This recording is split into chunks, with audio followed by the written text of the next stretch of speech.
Mevrouw de voorzitter, mag ik hier vragen? Is er nieuws of dat de premier nog afvalt?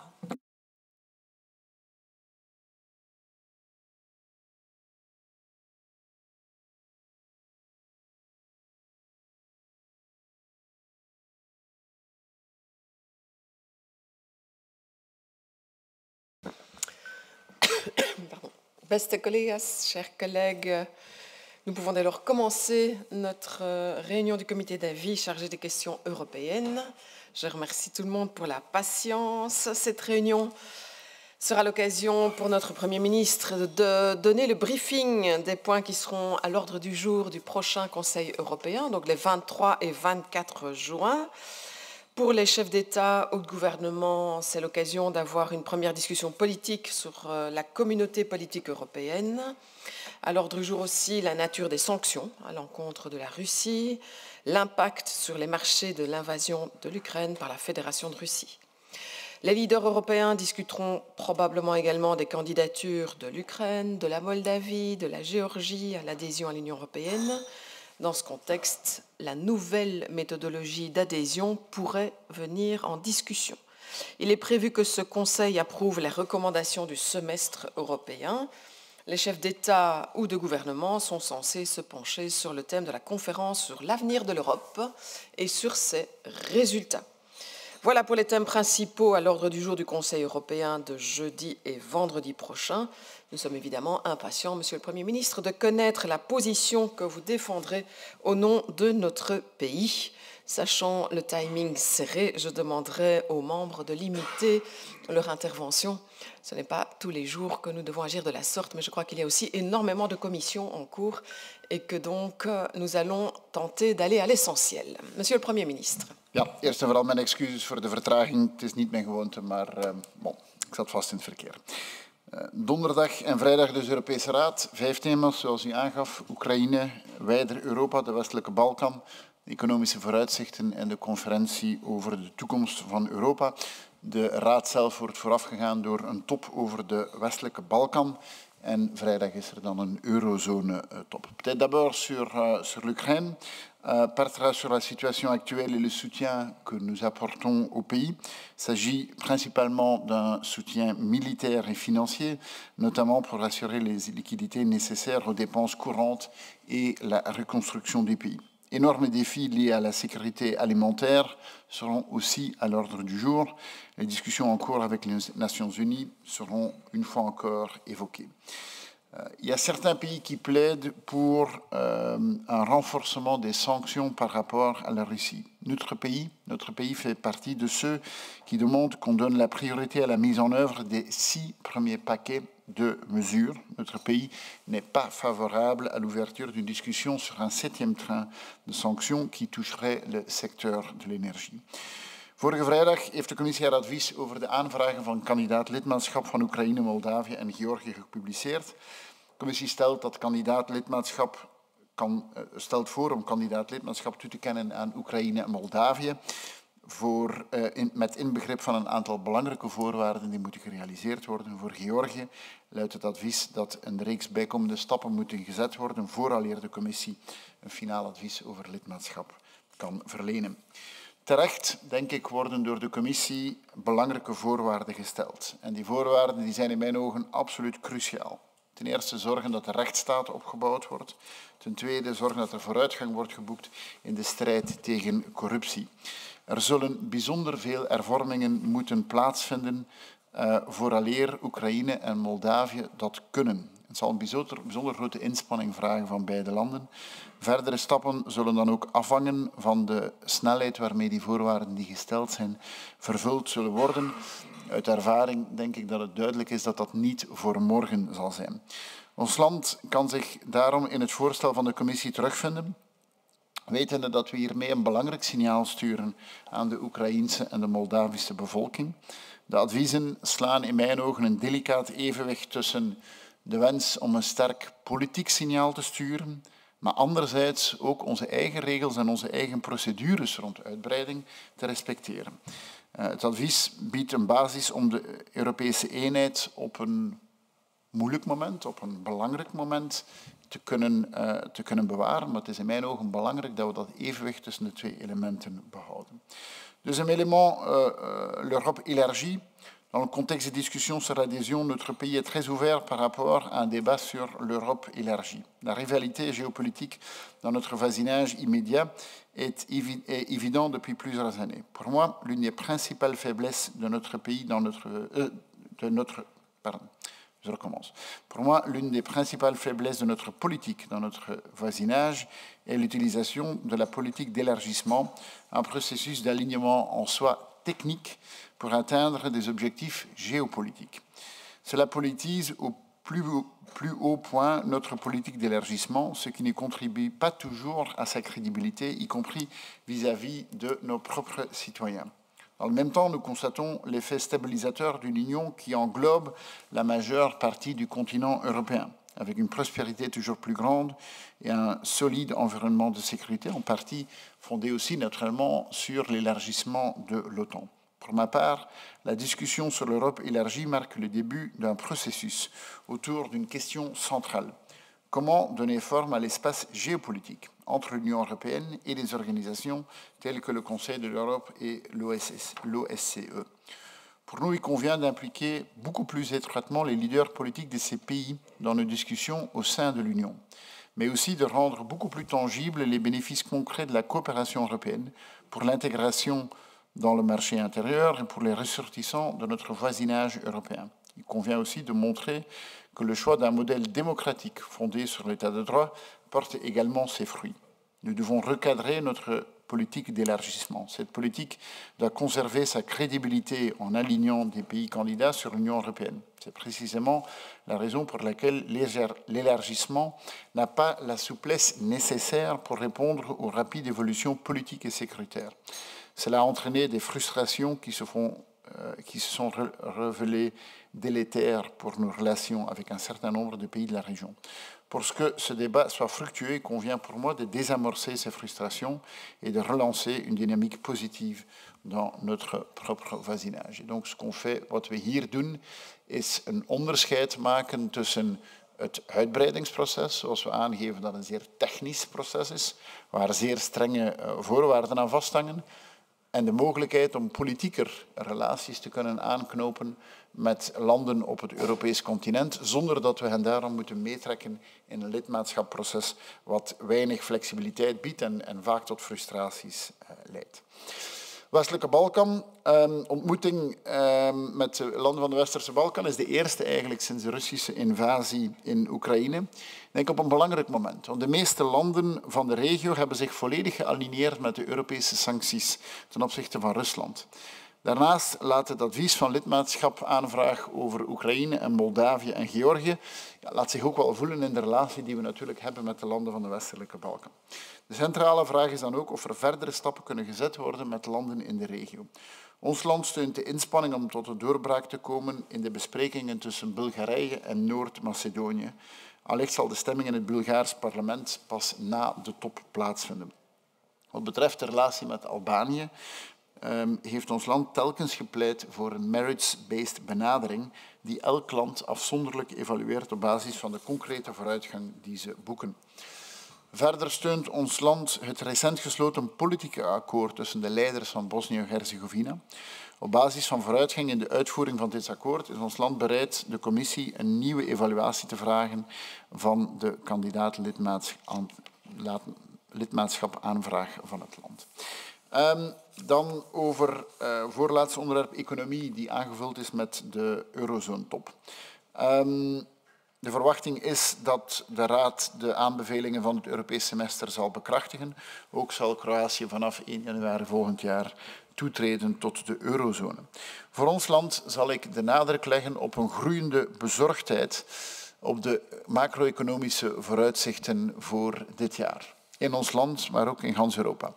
De combinatie van het rentebeleid van de ECB, de hoge inflatiecijfers, de beslissing om de General Escape Clause te verlengen in 2023, de blijvende onzekerheden op de energiemarkt. Ik denk dat dat ons noopt tot een bijzonder hoge waakzaamheid in de komende maanden. En ik steek niet onder stoelen of banken dat ik me daar eigenlijk wel zorgen over maak. De kern van de zaak blijft het onder controle brengen van de energiemarkten. In maart hebben we daar een lange discussie over gehad, met concreet resultaat.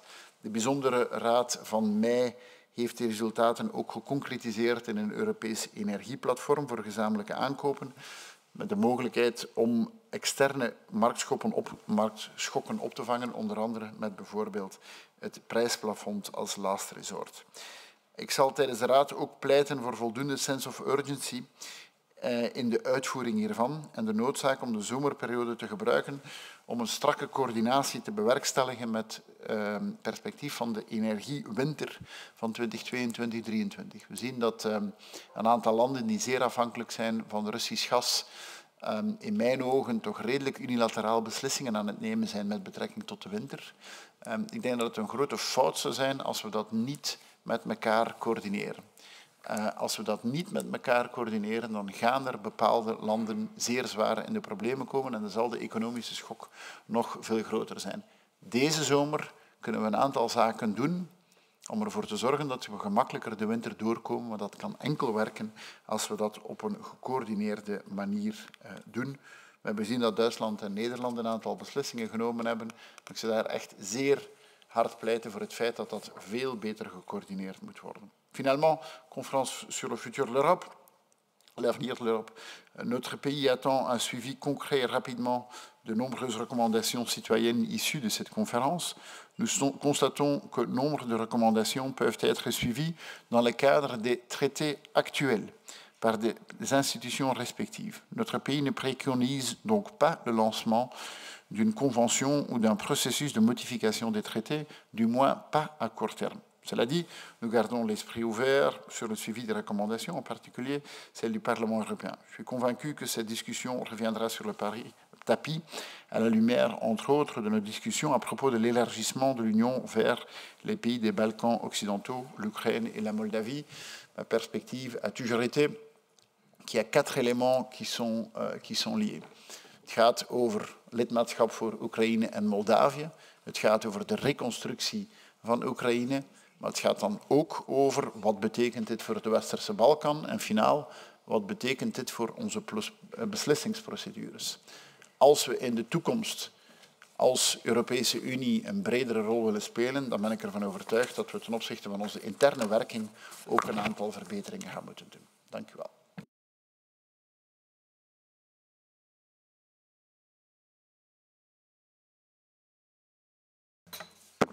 Merci, Monsieur le Premier ministre. Voilà, we zullen beginnen met het N-VA. Met N-VA, mevrouw Bossuyt heeft het woord.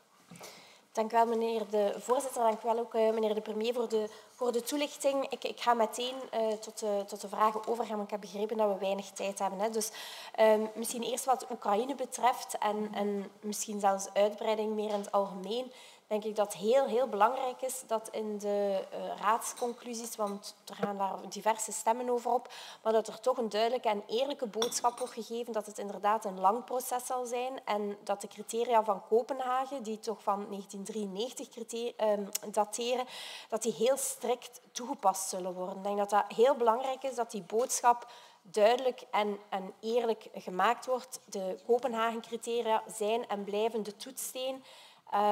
Eerlijk gezegd, we hebben gezien met Roemenië en Bulgarije het niet strikt toepassen van die Kopenhagen-criteria, tot welke gevolgen dat leidt. Dus ik denk dat dat iets heel belangrijk is om duidelijk in de raadsconclusies mee te nemen.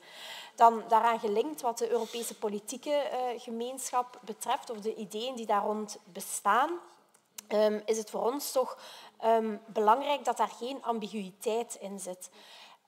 Ik denk dat het raar zou zijn om zowel kandidaat-lidstaten als landen die duidelijk aangeven dat ze nooit lid willen worden van de Europese Unie, dan denk ik bijvoorbeeld aan het Verenigd Koninkrijk, want de stemmen gaan op dat zij daar ook deel van zouden eventueel kunnen uitmaken, dat dat iets heel raar zou zijn en dat die Europese politieke gemeenschap een ambiguïteit zou geven die voor niemand een voordeel is. Dus ofwel zijt je kandidaat-lidstaat en dan zit je in dat proces, ofwel behoort je tot de Europese politieke gemeenschap en maakt je duidelijk, ik wil nooit lid worden, maar ik wil wel een nauwere samenwerking. En ik denk dat het heel belangrijk is dat die Europese politieke gemeenschap dat die geen ambiguïteit in zich trekt door beiden daartoe te laten toetreden. Dan wat de conferentie betreft over de toekomst van Europa. Ik heb u goed begrepen dat wij geen pleitbezorger zijn voor een verdragswijziging. Als dat zo is, dan denk ik, is dat de juiste positie. Geen pleit. Wel? Ik deed ja, maar ik bedoel nee. Dus ik geef u gelijk. Oké. Maar ik heb gezegd, we zijn geen pleitbezorger. Ja, voilà, inderdaad. Geen pleitbezorger. Ik denk dat dat een juiste houding is. Waarom? Er is al heel veel mogelijk, of er is nog heel veel mogelijk op basis van de huidige verdragen. We hebben nog zoveel werk op de plank. Europa moet deliveren, zoals dat we zeggen. En dat kan op basis van de huidige verdragen. Ik denk bijvoorbeeld aan de interne markt en de verdieping nog van de interne markt is nog lang niet voltooid. Daar is er nog heel veel mogelijk. Dus laat ons eerst daarmee beginnen alvorens dat we tot verdere verdragswijzigingen overgaan. Dat is ook niet waar dat de burger op ligt te wachten. En dan wat het macro-economische betreft, inderdaad heel wat bezorgdheden. Ik denk dat het ook wel belangrijk is om aan de burger de boodschap te geven. De overheid kan ook niet alles oplossen. Dus er kan niet voor alles naar de overheid gekeken worden. En dan wat onze buurlanden betreft, Duitsland en Nederland. Als u het heeft over Duitsland, ik denk dat Duitsland een grote fout heeft gemaakt met de energiewende. Als je ziet dat nu een groene minister moet beslissen om de kolencentrales opnieuw te laten draaien om in de energie te voorzien, dan denk ik dat wij als België zeker niet diezelfde fouten mogen maken. Dank u wel. Ik dank u, mevrouw. Poursuivre pour le groupe Écolo-Groen, monsieur Cogolati ou Calvo. Merci, Monsieur le Président. Très rapidement, revenir sur 4 points, Monsieur le Premier ministre. D'abord, sur les demandes d'adhésion de l'Ukraine, de la Moldavie et de la Géorgie. Chez les Verts, nous sommes sincèrement convaincus que nous devons, sans plus attendre, sur le principe, donner ce statut de candidat à l'adhésion à l'Ukraine et la Moldavie pour les associer au projet commun de paix européenne. Je pense que ces demandes nous honorent, car elles démontrent à quel point le projet européen est synonyme de paix, de solidarité et de prospérité. Et surtout, ces demandes traduisent les aspirations de ces peuples à l'autodétermination, à faire partie de la famille européenne, à rester et à devenir des pays entièrement libres et démocratiques. Et je pense en particulier évidemment à l'Ukraine qui nous prouve chaque jour son courage dans sa lutte et sa détermination contre la barbarie de la machine de guerre lancée par Vladimir Poutine. Je pense que notre devoir est d'aider celles et ceux qui aujourd'hui partagent notre idéal de paix, car c'est la raison même et l'avenir de l'Union européenne, du projet européen, qui est aujourd'hui en jeu justement sur le sol ukrainien. Mais attention, et là je vous rejoins, Monsieur le Premier ministre, l'Union doit rester un partenaire fiable, un partenaire crédible, qui respecte ses engagements, pour le dire de manière plus directe, sans faire poireauter ses partenaires pendant des années. Et il faut avouer qu'au cours des dernières décennies, il y a eu des expériences malheureuses. Je pense par exemple à la Turquie. Je pense que ça ne nous grandit pas. Je pense que ça ne renforce pas l'image de crédibilité de l'Union européenne sur la scène géopolitique internationale. Deuxième point, la crise alimentaire qui ne se profile pas, est déjà aujourd'hui une réalité. Quelles mesures de solidarité allez-vous mettre en place pour sauver au moins tout un continent de la famine? Troisième question sur le Bélarus, dont vous n'avez pas encore parlé, mais j'aimerais vraiment en faire un point particulier puisque nous avons reçu hier la visite de Madame Svetlana Tikhanovskaya, qui est la chef de file de l'opposition bélarusse au régime dictatorial d'Alexandre Loukachenko en Biélorussie. Je crois qu'il faut bien se rendre compte de l'horreur aujourd'hui au Bélarus, qui ne faiblit pas, que du contraire, il n'y a jamais eu autant de prisonniers politiques. Et aujourd'hui, la Biélorussie est utilisée comme base arrière par Poutine pour son invasion de l'Ukraine. Et donc, j'appelle vraiment ici le gouvernement à pouvoir appliquer les sanctions qui ont été prises contre la Russie aussi au régime biélorusse si nous voulons rester efficaces principalement pour atteindre la paix. Et puis enfin, dernière question sur la conférence sur l'avenir de l'Europe. Je vous ai entendu dire que oui, la Belgique n'était pas demandeuse de modifier les traités. Je pense que nous devons vraiment soutenir les recommandations de la conférence sur l'avenir de l'Europe, et justement en particulier sur cette révision des traités, sur la fin de l'unanimité au Conseil pour être plus efficace, pour agir plus vite, et peut-être aussi pour instaurer un dialogue citoyen plus structurel qui dépasse le one-shot de la participation citoyenne durant quelques semaines. Je pense que c'est vraiment important de donner une place structurelle, permanente, ancrée dans le temps de manière indéterminée à la participation citoyenne dans le projet européen. Je vous remercie. Merci, monsieur. Pour le Parti socialiste, monsieur Flao. Merci, monsieur le Premier ministre. C'est vrai qu'on vit, c'est pas un scoop, une situation particulière qui nous invite quand même à être assez prudents dans la façon dont nous agissons et les projets dont nous défendons, et être prudents aussi parce que les actions sous la pression, mais aussi quelque part les actions en urgence et sous l'émotion, créent quelquefois des résultats qui donnent des problèmes à moyen ou à long terme. Pour répondre à cela, comme exemple, les précédents élargissements qui étaient dictés quelquefois par d'autres préoccupations que les préoccupations de construction européenne, des objectifs et des valeurs de l'Europe, qui étaient aussi dictés par des objectifs de défense et de sécurité, n'ont pas toujours provoqué les résultats escomptés. Même, on a peut-être oublié un petit peu les agissements de la Pologne, qui a valu d'ailleurs une condamnation à la Cour européenne, mais c'est vrai qu'on oublie certaines choses quand on est en crise. L'autre élément, c'est, M. Kogolati vient de le dire, le problème aujourd'hui, c'est qu'on va créer inévitablement une tension entre tous les États. Ceux qui étaient dans la file d'attente et puis ceux qui arrivent dans la bande d'arrêt d'urgence et qui vont passer. Et là, je crois que ce serait très mauvais pour l'Europe et pour la construction européenne en général. Qu'il faille des partenariats, qu'il faille faire des étapes incontestablement, mais il faut veiller à garder un traitement équilibré entre les différents États. Il y en a certains qui attendent depuis très longtemps, et comme M. Kogolati vient de le dire, il y a toujours cette question en suspens de la Turquie. Why not?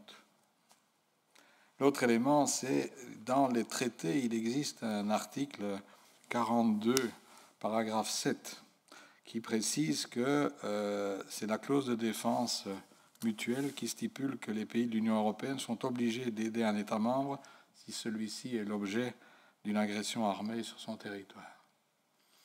Le traité ne sera pas applicable dans le cas précis, mais il pourrait le devenir. C'est comme le fameux article 5 du traité de l'OTAN. Ensuite, pour ce qui concerne les réformes, je crois que la sagesse impose de ne pas provoquer la révision des traités. Parce que commençons d'abord par nous employer sérieusement à une simplification des institutions européennes et également à un allègement certain de la bureaucratie européenne qui fait qu'aujourd'hui, c'est sans doute un des éléments qui dicte un rejet certain d'une grande partie de la population par rapport à l'Europe. Quand on ne comprend pas quelque chose, on la rejette. Et en ce qui concerne le dernier point, c'est, M. Kogolati n'a pas cité le nom, mais c'est l'Afrique et la crainte pour l'Afrique, ce continent sacrifié qui continue à être sacrifié et pour qui les craintes restent réelles, parce que vous avez répondu une première fois que vous partagiez cette crainte. Quid des moyens qui ont été prévus par le sommet de l'Union européenne, l'Union africaine, à destination de l'Afrique. Ils en ont bien besoin aujourd'hui, mais j'ai l'impression que ça aussi, on a oublié les promesses qui ont été faites. Voilà, merci beaucoup. Merci, monsieur Flao. Dus vervolgen dus de Vlaamse fractie, mevrouw Samet. Dank u, meneer de voorzitter. Ja, meneer de premier, de stand van zaken op het terrein Oekraïne ziet er weinig rooskleurig uitgelaten. We zitten nog steeds muurvast in de militaire logica van het conflict. En van de diplomatieke doorbraak is weinig sprake. Vandaar mijn eerste vraag. Zal deze regering in zaken Oekraïne naar de Europese Raad trekken als voortrekker van diplomatiek overleg? En is er al nagedacht over een concreet vredesplan dat verteerbaar is voor zowel Oekraïne als Rusland? Nu, over het mogelijk Oekraïens kandidaat-lidmaatschap van de EU. U weet dat mijn partij sceptisch staat tegenover een uitbreiding van de Europese Unie. En u ondersteunt de kandidatuur van zowel Oekraïne als Moldavië, zei u daarnet. Maar met een kritische en een terechte noot dat er nog bijzonder veel hervormingen en veel inspanningen dienen te gebeuren, waaronder bijvoorbeeld de aanpak tegen de strijd tegen corruptie. Maar laten we eerlijk zijn, Oekraïne voldoet inderdaad in de verste verte nu momenteel niet aan politieke, democratische en economische Kopenhagen-criteria voor toetreding tot de Unie. En ik weet... U houdt niet van wat als vragen, maar sta me toch toe om er enkele te stellen. Momenteel kennen we al wat financiële steun toe aan Oekraïne en is er een associatieverdrag. Maar in de hoedanigheid van die kandidaat-lidstaat zal Kiev in het kader van die pre-toetredingssteun nog meer gefinancierd worden door de EU. Ja, hoe staat u hier tegenover? Hoe zal onze financiering van Oekraïne verdeeld worden over de lidstaten indien Kiev effectief kandidaat-lid wordt? En hoe zal dit verder een impact hebben op de veiligheidssituatie ten aanzien van Moskou wanneer de Unie zich verder uitbreidt? Wat de economische vraagstukken betreft, is een evaluatie van onze energiepolitiek aan de orde. Ja, terwijl we afstappen van Russische fossiele brandstoffen, stijgen onze energieprijzen ziender ogen. Ja, deze zomer zou een liter diesel wel €3 kunnen bedragen, dat berekenen de economen. Ja, we hebben dus dringend nood aan alternatieven voor die Russische energie. Maar ja, zijn de regimes waarmee we de banden willen aanhalen, de voornaamste OPEC-landen, zijn ook niet bepaald mensenrechtenvriendelijk dan Rusland. Ik denk dan bijvoorbeeld aan Venezuela, Iran, de Golfstaten enzovoort. Ja, hoe staat u hier tegenover een groeiende afhankelijkheid in zaken olie van dan dergelijke regimes? Hoe zal de Unie hierop inspelen en wat is de Belgische positie ter zake? Wat dat een gasimport betreft, werkt de Unie aan een energieakkoord met Israël en Egypte. Vanuit die eerste wil men via pijpleidingen gas transporteren naar Egypte, waar het gas en vloeibaar gas wordt omgezet om het dan naar Europa te transporteren. Hoe staat u tegenover deze plannen? En hoe staat u ook tegenover de Duitse plannen om opnieuw steenkool te ontginnen ter vervanging van Russisch gas? Ja, hoe is dit te rijmen met de New Green Deal die de EU wil uitrollen volgens u? En zal dit bijvoorbeeld ook besproken worden op de aankomende Europese Raad? En dan nog een laatste item, een woordje over de conferentie over de toekomst van Europa. Ja, de uitkomst van dit soort revolutionaire experimenten van de EU om burgers meer bij het Europese verhaal te betrekken, ligt natuurlijk al op voorhand vast. Via de uitwisseling van ideeën van Europese burgers op digitale meertalige platformen en burgerpanels zou uit de bus gekomen zijn dat men vooral meer Europese Unie en minder lidstaten wil. Ik sta me toe toch eventjes te citeren uit de officiële EU-website over de conferentie. Een van de eerste voorstellen van de leden van het Europees Parlement betrof de afschaffing van het vetorecht van de lidstaten op de meeste gebieden en de versterking van de Europese integratie op het gebied van gezondheid, energie, defensie en sociaal en economisch beleid. Ja, dit is toch zonder meer een schandalige uitkleding van de nationale soevereiniteit van de lidstaten. Een afschaffing van het vetorecht betekent een radicale hervorming van de Unie, zoals het oorspronkelijk bedoeld is. Een voornamelijk economische verdragsunie waarbij soevereine natiestaten een samenwerkingsverband en een vrijhandelszone vormen. De macht van Brussel wordt daarbij strikt aan banden gelegd en kan niet verder gaan dan de bevoegdheden die haar door de lidstaten via de verdragen zijn toegekend. Ja, dit zijn grondbeginselen van het Europese recht en hieraan wil men ernstig tornen door het vetorecht af te voeren. Men wil zeer duidelijk de nationale bevoegdheden in zaken volksgezondheid, veiligheid en sociaal-economisch beleid naar het supranationale Europese niveau tellen en gebruikt de resultaten van de toekomstconferentie van Europa als breekijzer hiervoor. Ja, het is een illegitieme operatie geweest die volgens ons niet de minste representativiteit heeft in zaken de wil van de Europese burger. Als onze Europese burgers meer EU wilden en minder nationale bevoegdheden, waarom zijn dan de eurokritische partijen in dit land electoraal zo sterk? Waarom zien we diezelfde beweging in Europa? Toch iets om bij stil te staan. Dus een laatste vraag in dit kader. De uitkomst van de conferentie zal worden besproken op de komende Europese Raad. Mijn vraag is dan ook wat de premier denkt over de conclusies die de Europese instellingen trekken uit de conferentie en hoe België zich zal opstellen ter zake.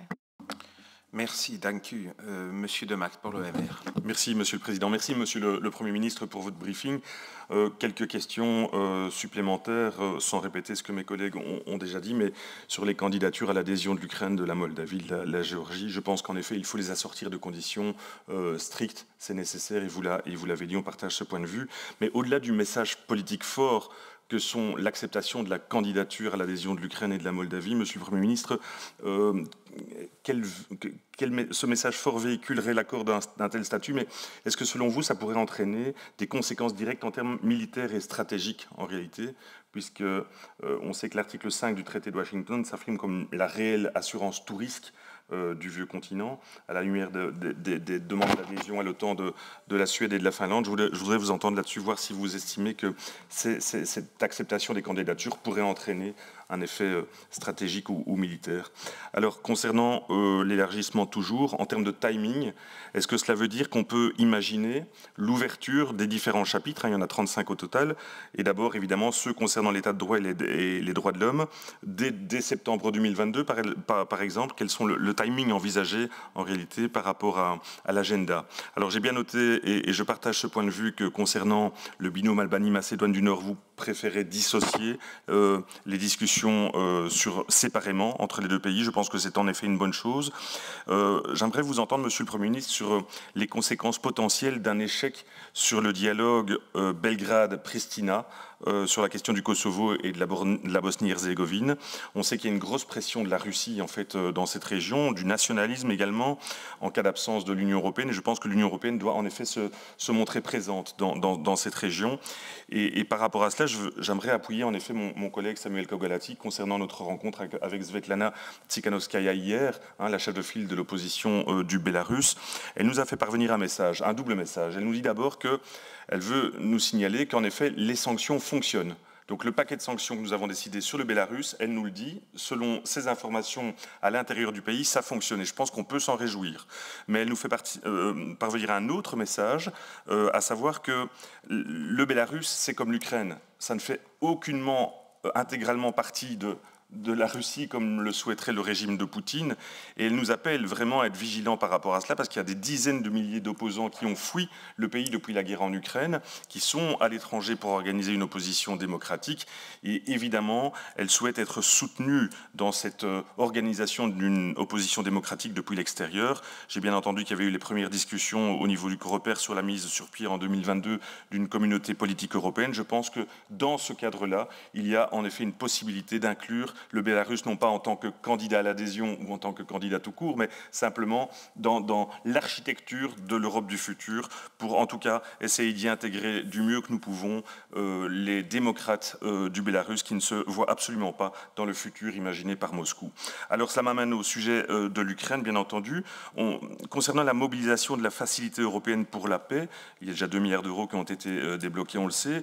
Est-ce qu'on va vers une nouvelle tranche de 500 millions d'euros ? Ou en tout cas, ma question, c'est quand va-t-on réalimenter ce fonds pour ne pas le vider avant 2027 ? Je suis d'accord avec vous, Monsieur le Premier ministre, concernant les sanctions.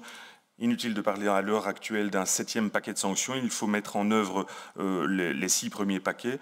Ceci dit, les dirigeants devraient appeler tous les pays à s'aligner sur les sanctions de l'Union européenne. Et là, je voudrais savoir qui cela vise en réalité. Quand on dit qu'on appelle l'ensemble des pays à s'aligner sur les sanctions, donc sur les 6 paquets, qui vise-t-on?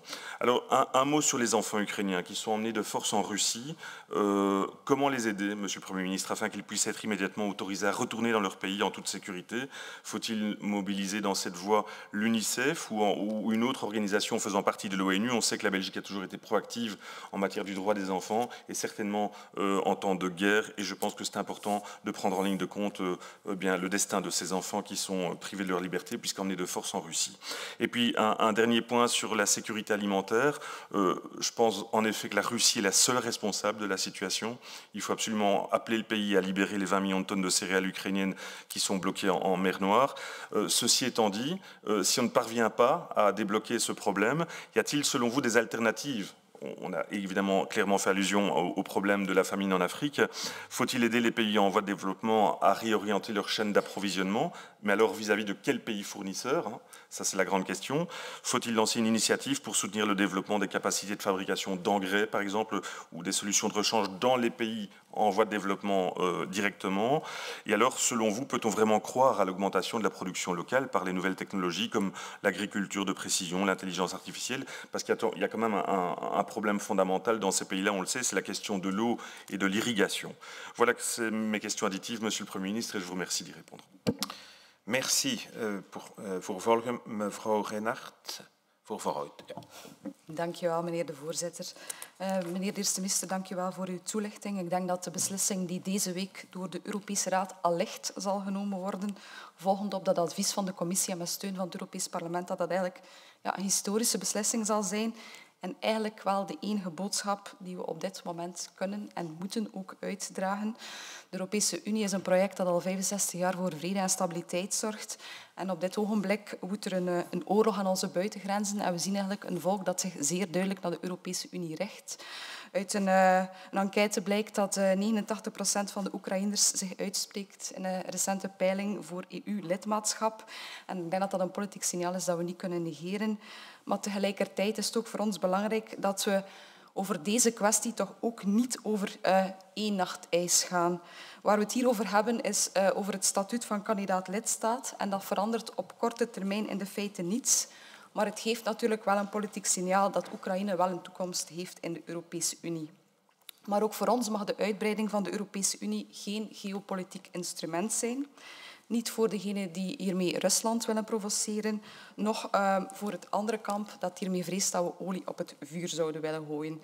Voor ons is dat een verhaal dat de Europese Unie zelf moet schrijven. Dat verhaal van uitbreiding. De toetredingsonderhandelingen zijn een werk van vele jaren. En dat heeft goede redenen. En de fouten die in het verleden gemaakt zijn, mogen we niet herhalen.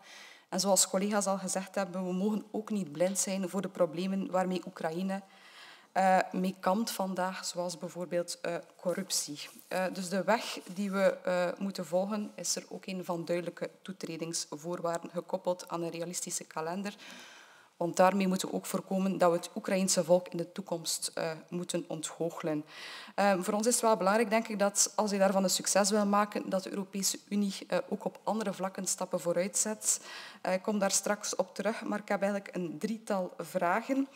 Eerst en vooral heb ik begrepen dat Oekraïne het statuut van kandidaat-lidstaat zal krijgen, dat dat het voorstel is van beslissing, maar dat er wel voorwaarden zijn vooraleer aan de onderhandelingen begonnen kan worden. Dus een soort van post-factum conditionaliteit. De vraag is, welke voorwaarden zijn dat? Zal er over gedebatteerd worden op de Europese Raad? En wat is het standpunt van België? Ik denk dat het niet ondenkbaar is dat tijdens de discussie, aangezien dat er met unanimiteit moet worden beslist, dat er andere lidstaten zijn die vragende partij zullen zijn om ook bijvoorbeeld in de westelijke Balkan een land een statuut van kandidaat-lidstaat te geven. Hoe staan we daar dan als België tegenover als die discussie zich voordoet?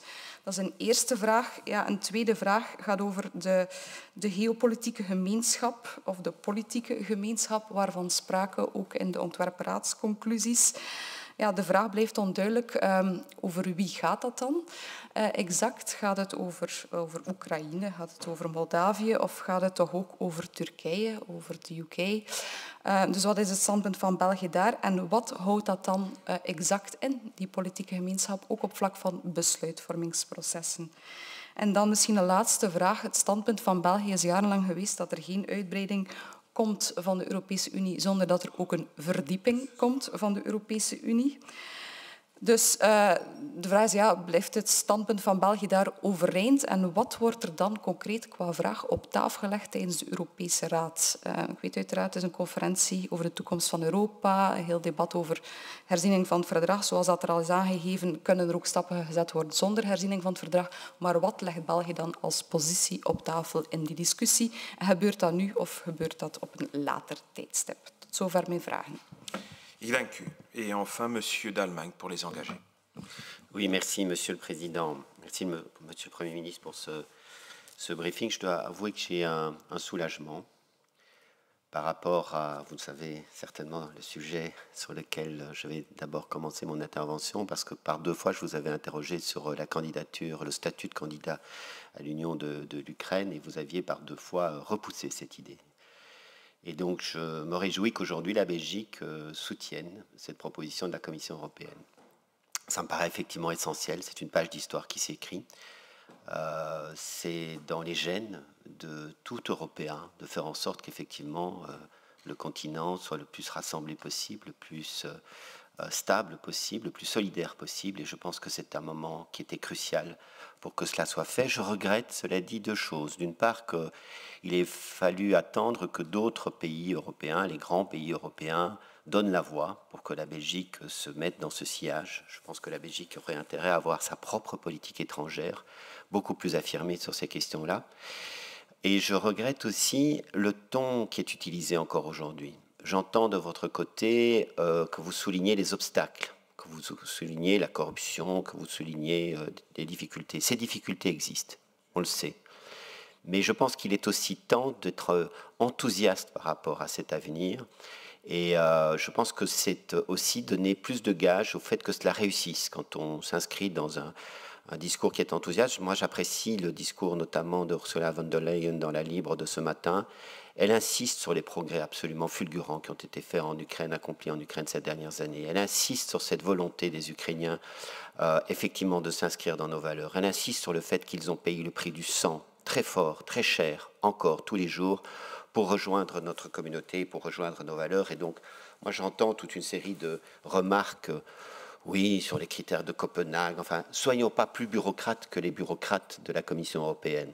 Nous sommes ici comme parlementaires, nous sommes ici comme politiques. Je pense que c'est à nous d'inscrire ce moment d'histoire dans un élan, dans une capacité pour l'Europe, effectivement, de se réunir plus largement avec des Européens qui ne demandent qu'une chose, c'est effectivement de vivre comme nous vivons, avec la paix, avec la liberté, avec le droit, avec la démocratie. Je pense que c'est ça, effectivement, qu'est le combat d'aujourd'hui, et je pense que nous devons être à leur côté pour ce combat-là, qui est un combat immense, qui effectivement sera avec beaucoup d'embûches, sans doute, avec beaucoup de difficultés, sans doute, mais arrêtons de nous faire peur aussi avec l'article 42.7. On sait bien qu'aujourd'hui, ce qu'on donne simplement, c'est une lueur d'espoir.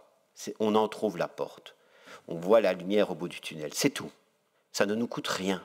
Mais c'est tellement important sur le plan politique et pour les Ukrainiens. C'était ma première remarque. Deuxième remarque, c'est que je rejoins mes collègues sur le Bélarus. Effectivement, on souhaiterait, et nous étions là tous les trois, M. Demac, M. Kogolati, et je remercie encore M. Kogolati pour cette initiative, pour rencontrer la leader de l'opposition, Mme Tikhanovskaya. C'est vrai que ce serait important, Monsieur le Premier ministre, qu'il y ait un mot sur cette question du Bélarus au Conseil européen. Et notamment, ce qu'elle nous a dit, au-delà des remarques qu'ont fait déjà mes collègues, c'est que les sanctions fonctionnent sur le Bélarus et qu'il faut renforcer les sanctions à l'égard de l'entourage immédiat du président bélarusse aujourd'hui, parce que ce sont les sanctions qui pourraient fonctionner le mieux pour l'avenir, parce qu'il y a là toute une série d'oligarques qui se servent, malgré la situation extrêmement pénible que connaissent les citoyens bélarusses. Et donc, c'est un des accents qu'il souhaitait que nous abordions avec vous, et je crois que c'est important si vous pouvez porter cette parole au niveau du Conseil européen. Sur les sanctions, je reviens à l'Ukraine. Pas de 7e paquet, dites-nous. Bon, moi, je peux entendre cela, mais je crois qu'il est quand même important qu'on fasse le bilan, alors, de où on en est sur les 6 premiers paquets de sanctions. Je vois que le rouble est à son plus haut niveau depuis 7 ans.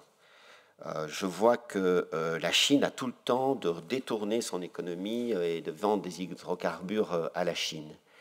Et je vois que depuis le début du conflit, nous avons transféré, nous les Européens, 60 milliards d'euros d'achat d'hydrocarbures à l'égard de la Russie. Donc nous avons dépensé 30 fois plus pour soutenir l'effort de guerre russe que pour soutenir l'Ukraine.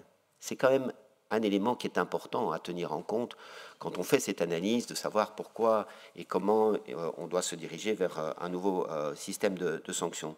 Donc voilà, je n'ai pas tous les éléments techniques en ma possession. Je pense qu'il serait d'ailleurs important qu'on ait enfin une évaluation objective des sanctions, parce que je n'en vois nulle part Mais je crois quand même qu'on doit se poser cette question éthique du fait qu'aujourd'hui, a priori, les sanctions telles qu'elles fonctionnent n'ont pas l'impact qu'on prétend qu'elles pourraient avoir, qu'elles ont aujourd'hui. Et donc j'aimerais bien qu'il y ait là une évaluation sérieuse qui soit faite des sanctions. Je voudrais aussi revenir, vous n'en avez pas parlé, sur la question des livraisons d'armes. Est-ce que ce sera abordé au Conseil européen? Parce que les Ukrainiens nous demandent d'urgence des armes pour pouvoir effectivement contrer les armes russes dans le Donbass. Moi, j'ai fait le point sur nos livraisons belges. Hein. On est à 34 millions d'euros, et pas du tout à 76 millions d'euros tel que vous l'aviez déclaré à la Chambre. Hein. Donc, on a reprécisé les chiffres. Mais surtout, nos livraisons d'armes ont considérablement diminué ces 2 derniers mois. Nous avions fait un effort important pendant les 2 premiers mois, et maintenant on a des livraisons d'armes qui ont considérablement diminué. Et donc j'aimerais savoir si effectivement sur ce point-là, il y aura un point qui sera fait. Sur la conférence sur l'avenir de l'Europe, je rejoins ceux qui disent qu'il faut quand même tenir compte de cette demande des citoyens européens. On ne peut pas les décevoir. Je crois qu'il y a eu des remarques disant les citoyens n'ont pas confiance dans l'Europe. Bah oui, si en plus on ne tient pas compte de leurs propositions. Et notamment, je ne comprends pas très bien le point de vue de la Belgique qui est de dire pas de révision des traités. On ne peut pas à la fois dire que l'Europe aujourd'hui, elle est lourde, elle est inefficace, elle ne répond pas aux besoins des citoyens, ne pas essayer de réviser les traités. Et encore une fois, là, je pense qu'on doit travailler sur un double track, c'est-à-dire qu'à la fois, il y a des nouveaux candidats, et à la fois, on sait bien qu'effectivement, avec les règles actuelles, ça ne va pas marcher. Et donc, il faut changer les règles, et notamment en matière de politique étrangère. On ne peut pas accepter qu'indéfiniment un pays comme la Hongrie, qui représente 2% de la population, à peine 2% de la population européenne, bloque tout un processus européen, par exemple. Et donc, oui, il faut réviser évidemment les traités. Il faut admettre qu'en politique étrangère, on puisse travailler à la majorité qualifiée. Ça paraît l'évidence même. Et donc, je ne comprends pas très bien cette idée qui est de dire à la fois, attention, ne prenons pas trop de nouveaux candidats, parce que les institutions ne fonctionnent pas, et en même temps, ne révisons pas ces institutions. Moi, je pense qu'il faut faire les deux en même temps, c'est-à-dire qu'il faut entrouvrir la porte, mais effectivement, il faut trouver entre-temps des règles qui nous permettront d'être efficaces pour l'avenir, parce que si nous ne faisons pas cela, effectivement, le projet européen risque d'être complètement, au bout du compte, abîmé. Dernier point, j'en finis. Sur la situation en Afrique, effectivement, et sur la situation dans le monde, notamment en matière alimentaire, le blocage du blé ukrainien par la Russie pose un problème que certains qualifient de crime de guerre. Moi, j'irai plus loin, c'est un crime contre l'humanité. Quelles seront les actions qui seront entreprises par le Conseil européen pour effectivement faire en sorte que cette histoire se débloque? Ça me paraît être effectivement une grande urgence. Merci. Je vous remercie. Voilà, Monsieur le Premier ministre, je vous propose de répondre aux diverses questions et sujets abordés. Oui, je vais essayer d'aborder les choses qui ont été mises en avant. Peut-être, M. Delmain, pour commencer avec ça, quand vous dites, oui, mais la Belgique n'a pas une politique étrangère en soi. Là, je ne suis quand même pas d'accord avec cela. Je pense qu'on a pris des positions très claires par rapport à l'élargissement de l'Europe. Et je vais vous expliquer pourquoi. Parce qu'on dit, oui, mais donner le statut de candidat, c'est important d'un point de vue symbolique. Et pourquoi est-ce que la Belgique a été un peu hésitant par rapport à ça? Moi, je respecte la valeur symbolique. Et je l'ai indiqué, je pense, dans mon introduction. Je pense qu'en effet, c'est important. Mais il ne faut quand même pas sous-estimer que ça entraîne un processus et ça ouvre une voie politique qui n'est pas à sous-estimer. Parce que si à terme, l'Europe se développe un jour, et ce n'est pas pour demain, comme je l'ai dit, avec l'Ukraine, par exemple, comme pays membre, ça change la dynamique d'une manière fondamentale. En fait, overnight, tous les pays européens, pratiquement tous les pays européens deviennent des net contributors. Ça change la dynamique complètement. Alors, on peut dire, c'est peut-être une bonne idée, mais il ne faut pas sous-estimer ce que ça veut dire. C'est pour ça aussi que dans notre fonctionnement, il y a quand même beaucoup de choses qu'on doit préparer si on veut aller dans ce sens-là. Et donc la position belge était une position, on a voulu mettre un maximum de pression sur la Commission européenne, de dire, ben voilà, si vous voulez donner ce statut de candidat membre, il faut bien comprendre quelles sont les conséquences de cela qui vont bien au-delà que l'élément symbolique qu'on met souvent en avant. Vous avez parlé par exemple, livraison d'armes. Concrètement, on n'en parle pas au Conseil, mais dans un contexte plus large, on sait tous que quand on parle du support à l'Ukraine, qu'il y a plein de choses qui se font, parfois coordonnées entre différents pays, parfois d'une manière unilatérale. Dat we geen voorstander zijn van een verdragswijziging of van een conventie, is niet omdat we niet ambitieus zouden zijn. Het is gewoon omdat we weten dat er heel veel kan binnen de huidige regels. Als je gebruik maakt bijvoorbeeld binnen het Lissabon-systeem van de passerelle-clausule, dan kan je perfect naar een gekwalificeerde meerderheid gaan voor beslissingen van fiscaliteit en van buitenlands beleid. Dus je kan eigenlijk al heel veel doen binnen de huidige regels om een modernisering, om de besluitvorming efficiënter te maken. En dus onze redenering is, laten we eerst eens kijken wat we willen doen en dan kijken binnen welk kader dat kan. Ik heb soms de indruk dat sommigen de methode eerst al naar voren schuiven voordat we meer in detail gaan van waarom gaan we dat nu eigenlijk gaan doen. En je zou ook perfect in 2 tijden kunnen werken. Par rapport à l'European Peace Facility, comme on le sait, il y a déjà 2 milliards qui a été mis en avant. Pour l'instant, il y a 1 milliard qui est dépensé. Donc, il reste quand même pas mal de marge. Il n'y a pas de discussion par rapport à ce sujet au Conseil actuel. On regarde ça plutôt avec un viseur ouvert, mais il faut quand même qu'on le garde un peu sous contrôle aussi. Et on sait qu'il y a toujours de la marge qui est là. Over de conferentie over de toekomst van Europa.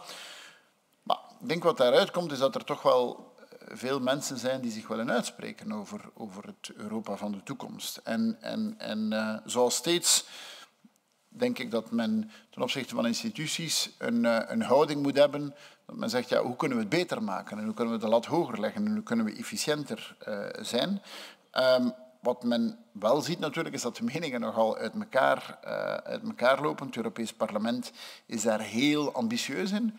Men ziet dat de commissie en de raad toch wel een stukje voorzichtiger is. Voor ons ligt de focus eigenlijk hier op de aanbevelingen die uit die burgerbevragen en panels zijn gekomen en op welke manier we daar uitbreiding zouden kunnen aangeven. Grosso inderdaad, ik denk dat de huidige energiecrisis en de geopolitiek klimaat natuurlijk een impact heeft op de Green Deal. Dat is overduidelijk.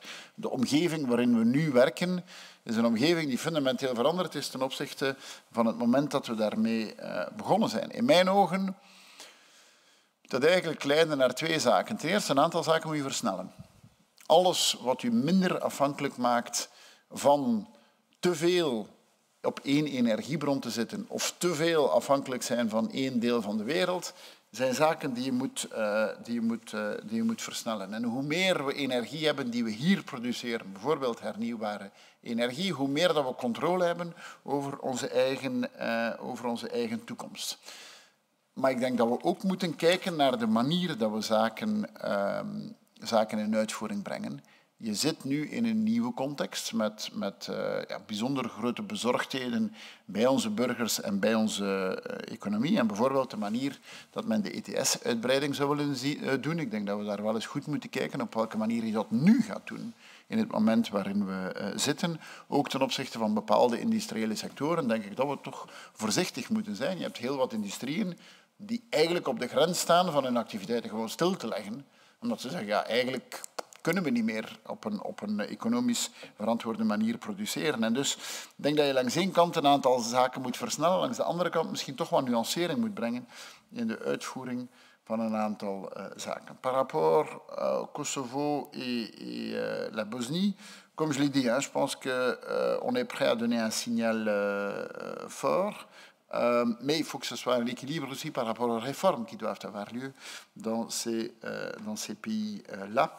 Ten opzichte van Wit-Rusland, ik denk dat we openstaan voor sancties, dat we openstaan om het democratische proces te ondersteunen en kijken op welke manier we hen dichter bij ons model kunnen trekken. Maar we weten natuurlijk dat voor een deel in Wit-Rusland het moeilijk werken, eigenlijk onmogelijk werken is voor ons. Met wie daar nu aan de macht is. Mevrouw Reinhard, ik denk dat inderdaad, zoals u aangeeft, we hebben toch heel wat condities naar voren geschoven ten opzichte van Oekraïne. Rechtsstaat, anticorruptie, bescherming van minderheden, werking van de markt.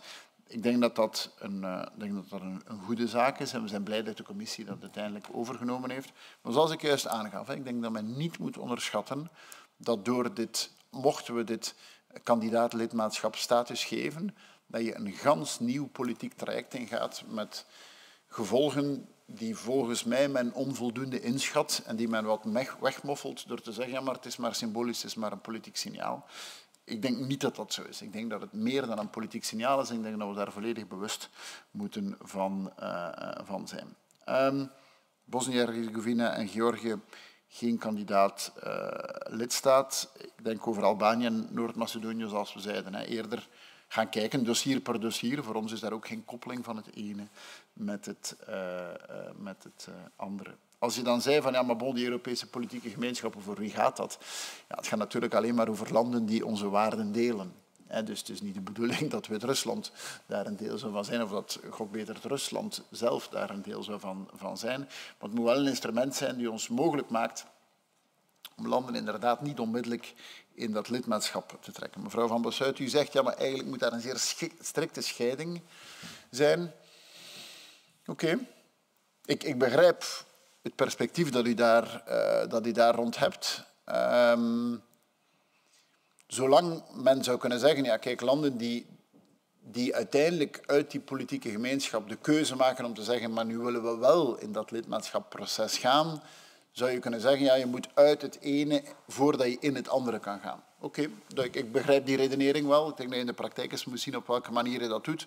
Maar ik begrijp wel je redenering waar je zegt, ja, je kan niet op meerdere paarden tegelijk wedden. Daar valt wel iets voor te zeggen. Ik denk dat ik daarmee in grote lijnen de onderwerpen behandeld heb. Mijn excuses dat het een beetje kort is, maar we hebben meestal wel nog gelegenheden waar we elkaar kunnen spreken over deze onderwerpen. Merci, monsieur le président.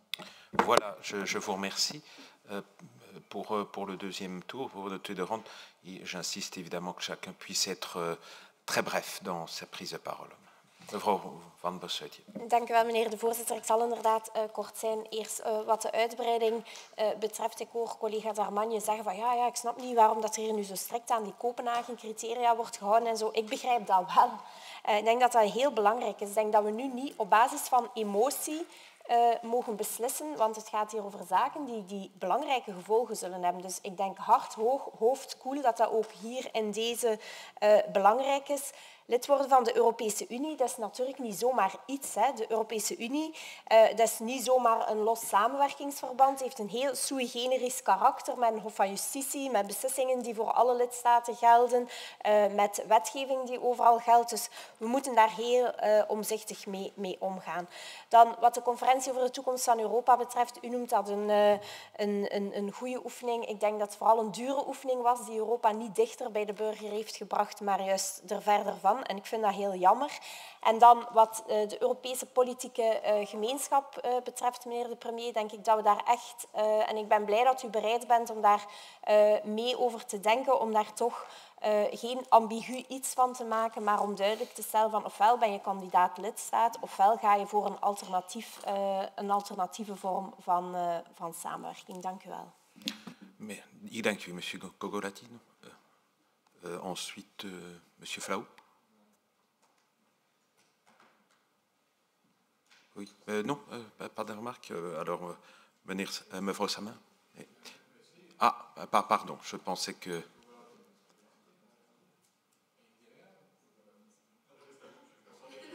Monsieur Kogolatine n'est pas obligé... C'est étonnant que monsieur Kogolatine ne dise rien, c'est évident. Voilà, alors je vous en prie, monsieur Flauw. Merci, monsieur le Premier ministre. Simplement, garantissez-moi que vous serez aussi porte-parole au niveau du Conseil en ce qui concerne l'Afrique. Parce que là, je n'ai pas entendu de signe mais pourtant le continent risque d'être, et la population risque d'être sacrifiée. Je crois et je réaffirme qu'il faut être prudent. Ce n'est pas faire peur aux gens que de signaler qu'il y a quand même des clauses des traités qui pourraient nous entraîner dans des conséquences impossibles, insupportables. Et l'autre élément, je crois qu'il faut aussi bien être conscient qu'on ne sait pas tout faire tout le temps. Et quand on parle de livraison d'armes à l'Ukraine, nous avons épuisé nos stocks à la défense. Et ça, c'est une des réalités. Il faut le dire. Et on n'en sortira pas en disant il n'y a qu'à, il faudrait que, il suffit d'eux. La réalité est là aussi. Nous avons des stocks qui ont été épuisés pour venir en aide à la défense. À l'Ukraine, pardon. Voilà, en effet. Monsieur de Macht. Merci, Monsieur le Président. Juste deux remarques par rapport au ton peu enthousiaste que mon collègue d'Allemagne explicitait tout à l'heure en évoquant le ton enthousiaste d'Ursula von der Leyen. Je pense que l'enthousiasme est là, en réalité. Je partage votre point de vue. On peut être enthousiaste, mais il ne faut surtout pas non plus être naïf. On voit les difficultés de l'état de droit et de l'indépendance de la justice, de la corruption dans certains pays qui sont membres de notre Union. Hein, je ne vais pas les citer, Hongrie, Pologne, vous le savez. Et donc, je pense que c'est justement, au contraire, faciliter la rapidité d'un processus que de mettre sur la table d'emblée des règles du jeu très strictes. Pour dire ce sont nos règles du jeu, mais ça ne veut pas dire pour autant que nous ne sommes pas enthousiastes. Je pense que c'est tout l'inverse quand on voit le support que l'on donne à l'Ukraine aujourd'hui dans ce conflit, c'est montrer notre enthousiasme. Par rapport à la mobilisation de la facilitation européenne, en revanche, là, on n'est peut-être pas suffisamment ambitieux.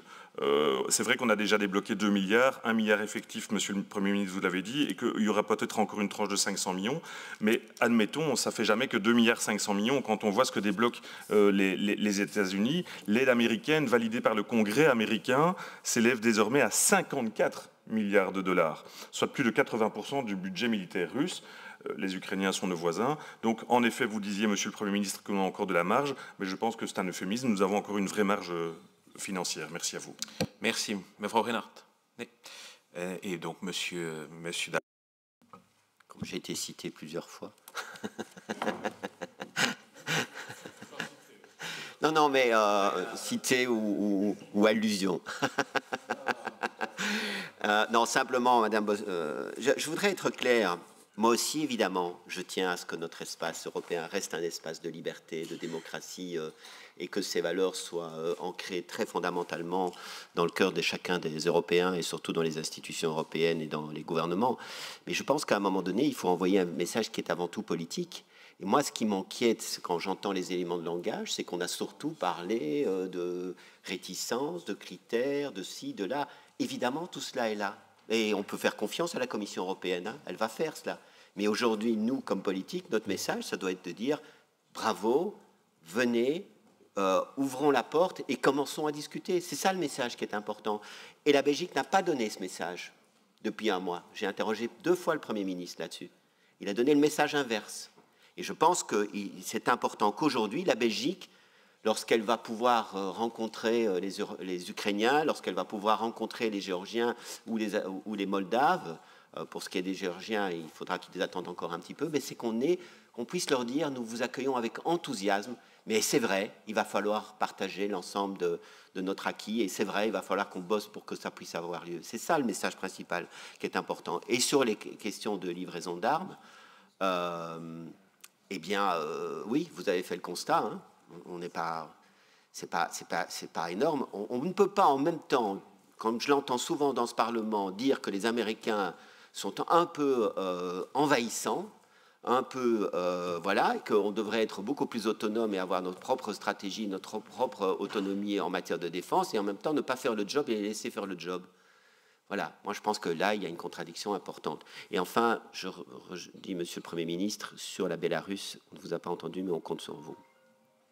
Voilà, le message est passé. Merci, Monsieur le Premier ministre, pour votre disponibilité. Voilà, chers collègues, la séance est levée.